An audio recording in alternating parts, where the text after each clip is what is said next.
Today I will show you a comedy, drama film from 2020, titled Rose Island. Spoilers ahead. Watch out and take care.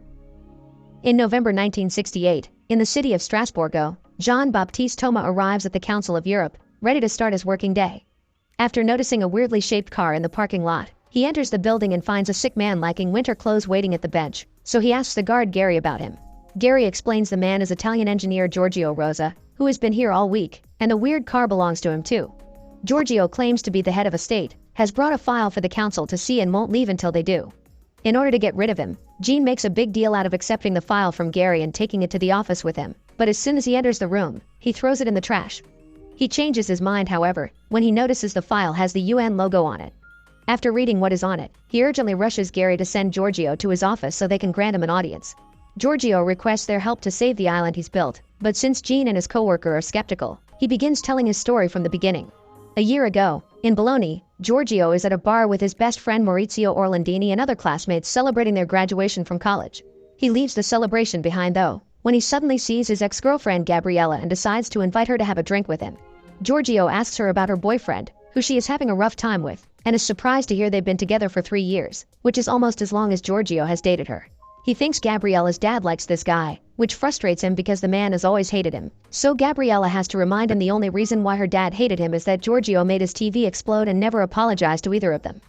They start arguing over the TV and the fact Gabriella may get married when she notices how late it is, so he offers to drive her home. They take the car Giorgio himself has built, which impresses Gabriella, and the two of them actually manage to chat happily even when she admits they broke up because dating him is too risky. A moment later, they are stopped by the police, who point out the car has no license plate. When asked for papers, Giorgio gives them an ID, but he doesn't have a driving license either. All this lack of responsibility makes Gabriella angry.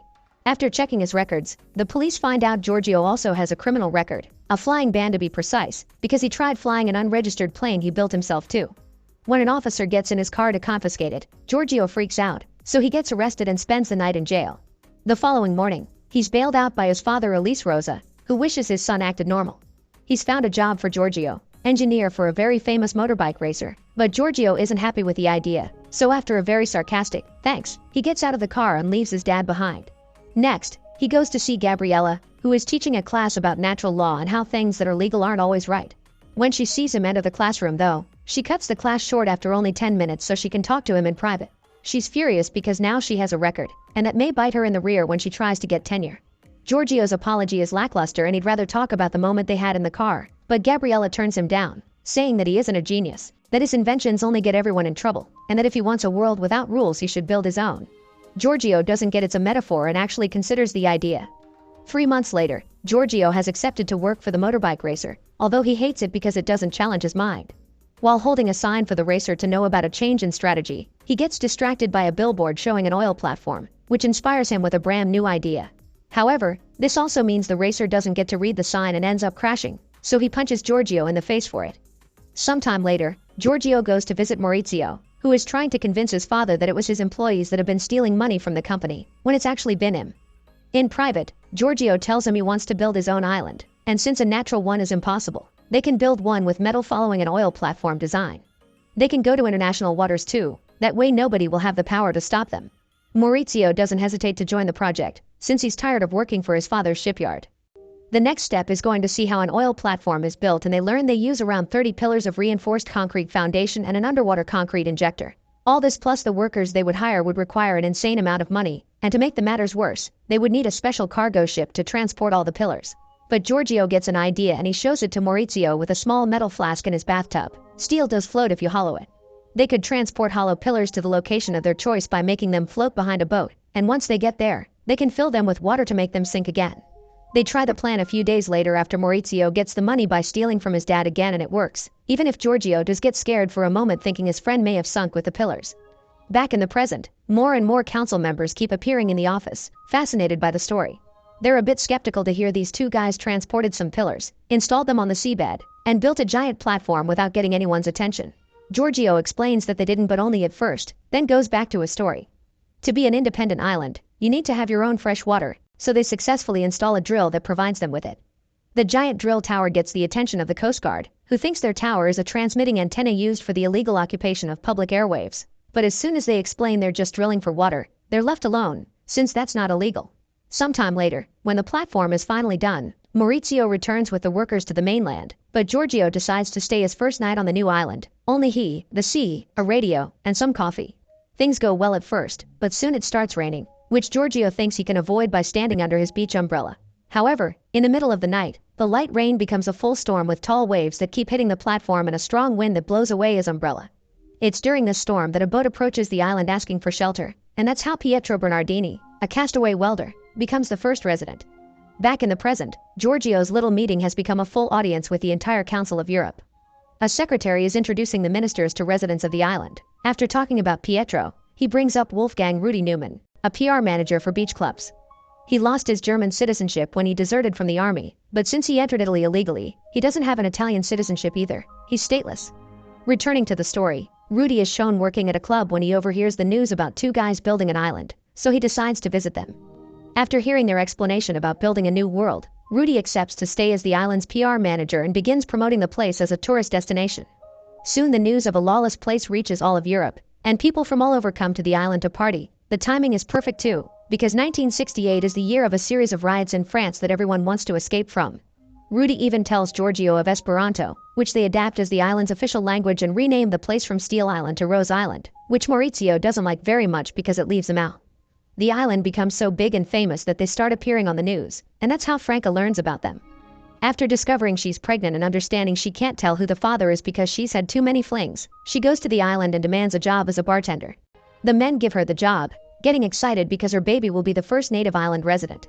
One afternoon, after dismissing Maurizio's gambling ideas, Giorgio is shocked to see Gabriella has come to visit him. She isn't impressed by the island though. She thinks it's just a disco and not an actual state. After telling Giorgio that she's getting married, she leaves, refusing the invitation to stay the night. Later that night, Rudi and Maurizio argue over their ideas. Rudi wants to start a water skiing competition while Maurizio wishes they could have gambling tournaments. Giorgio's mind, however, is still stuck on what Gabriella said, so he tells his friends that he wants to be recognized as a real state.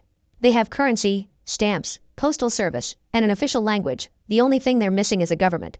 Giorgio declares himself to be the president, Franca the minister for economic affairs, Pietro for surveillance and defense, Rudi secretary of state, and Maurizio shall cover internal affairs. To make it official, they send a letter with the request to the UN, who contact the Italian government, and that's how two special agents end up visiting the island. Some days later, the Italian Council of Ministers is having their usual meeting when Prime Minister Giovanni Leone is given the news about the island by Minister Franco Restivo, who has been hiding the fact the Secretary General of the UN has called them about this 2 days ago. Furious, Giovanni demands to know why they haven't done anything about it, so Franco explains he sent 2 agents to the island that haven't returned after 40 hours. After the meeting is over, said agents finally call, confessing they have been mesmerized by the freedom of the island, even causing one of them to cheat on his wife. Later in the evening, Franco appears on TV saying the government is working on disposing of the island. This is seen by Gabriella and Giorgio's parents. Franco's little speech, however, has the opposite effect of what he wanted. Dozens of letters begin arriving at the island, asking for a citizenship.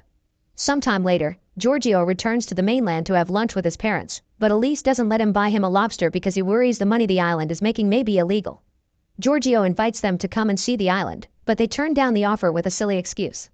Afterward, he is approached by Franco's agents and offered to have 2 beach bars of his own in exchange for him dropping the island. Giorgio of course refuses and leaves without uttering another word. Later that night, they close the island to outsiders so the 5 of them can have an important talk. It's been decided that they'll finally start handing out citizenships, and the first passport, which just got printed, is for Rudi, who never had one. Meanwhile, Giovanni is having a meeting at the Vatican with a very important cardinal that asks him to do something about the island soon because it's appearing in the newspapers and they can't hide it from the Pope, who will not approve of such rebel ideas. When he returns to the cheeky palace, he discovers dozens of letters have arrived from people asking to cancel their Italian citizenship, and similar requests are happening in governments around the world. Nervous and upset, Giovanni orders Franco to solve this problem as soon as possible if he doesn't want to suffer the consequences. This results in an agent visiting Elise at work. In the meantime, at the island, things are quiet because it's raining, not exactly party weather. Maurizio wants to start planning something to do for when summer ends and is shocked to hear Rudi, Franca, and Pietro are leaving, but Giorgio quickly catches on to what's going on. Unlike him, his friends did take the offer from the agents. Sad and betrayed, Giorgio goes to visit Elise, who has been fired from work under saying his performance hadn't been good when he had been nothing but an excellent, obedient worker. Not wanting his son's education to go to waste and disappointed by the dirty tactics the government is pulling, Elise encourages Giorgio to turn down the deal and fight for his island. Giorgio goes to see Gabriella, finding her at the movies with her fiancé. He wants her to be his lawyer in this legal fight he's about to start, but she refuses. She points out he shouldn't have written to the UN since he may be on international waters, but he's still an Italian citizen, and if he wants to achieve anything, he should visit the Council of Europe. So he does exactly that after taking his car back from the impound lot and stealing a license plate from another vehicle not to be stopped by the police again. And that's how he's here now, in front of the whole council, telling his story. Once he's done, he's asked to wait in the lobby while the council decides how to proceed. Meanwhile in Italy, Franco is congratulating his agents for having managed to buy off all the island's residents when the news of Giorgio being with the council is brought to him. Giorgio is currently being congratulated by Jean, who informs him his story has impressed the council and they have accepted to review his case, but their talk is interrupted by Franco calling the lobby, demanding to talk to Giorgio. He picks up the call, and after they argue for a while about what it means to found a state, Giorgio tells him about the council having accepted to analyze his case. This makes Franco desperate, so threatens to use Italy's military arsenal to blow the island to pieces. Seeing as the island is now in danger, Giorgio rushes back to Italy to try to save it, only stopping on the way to call his mom, who doesn't care much about hearing the island problems. In the meantime, Gabriella is shopping for her wedding cake when she notices the shop sells souvenirs shaped like the island, which makes her reconsider what she's doing with her life. She decides not to get married and goes to the port to join Giorgio in his boat and go together to Rose Island. Once there, she asks him if it's true that he built the island for her, then she kisses him. The following morning, they're woken up by the noise made by an Italian Navy battleship approaching them. In Cheeky Palace, Franco asks Giovanni to authorize the attack. Giovanni at first thinks he's joking, but when he realizes he's being serious, he refuses, not wanting to sign an act of war. Franco reminds him he asked him to fix the issue by any means necessary and informs him that Giorgio has been heard by the Council of Europe, so they have no other choice. There's a commotion on the mainland as well. Curious bystanders and all news outlets are coming to the shore to see the explosion. When Rudy, who is about to close his deal, hears about this, he leaves the bar and finds Maurizio to ask him to join him in going back to defend the island. Maurizio thinks they can't because they aren't allowing boats to enter the water, but Rudy has an idea. That's how the two of them, Franca and Pietro, enter the water skiing competition, only to drive away in the middle of the race to return to the island. Thinking the Navy is just trying to scare them, the six of them stand on the edge of the island holding hands, only to be surprised by the Admiral shooting the cannons now that they have Giovanni's authorization. It's only a warning shot, so after the initial shock, the group goes back to the edge to stand their ground. The second shot lands much closer to the island, but this still isn't enough to make them come back, so the Admiral sends his soldiers to raid the island and arrest the group. While Giovanni and Franco appear on the news as heroes, Giorgio's parents follow the case on the radio, and Jean reluctantly throws away the island's file. The group is taken away in the Navy's ship, and Giorgio can only watch as bombs are put on the pillars and the island is blown up. Afterward, he apologizes to Gabriella for what he did to her dad's TV, but she tells him that doesn't matter anymore. What matters is to change the world. Without the island existing anymore, the Council of Europe couldn't close the case. To prevent this from happening again, the UN moved the border of international waters from 6 to 12 nautical miles all around the world.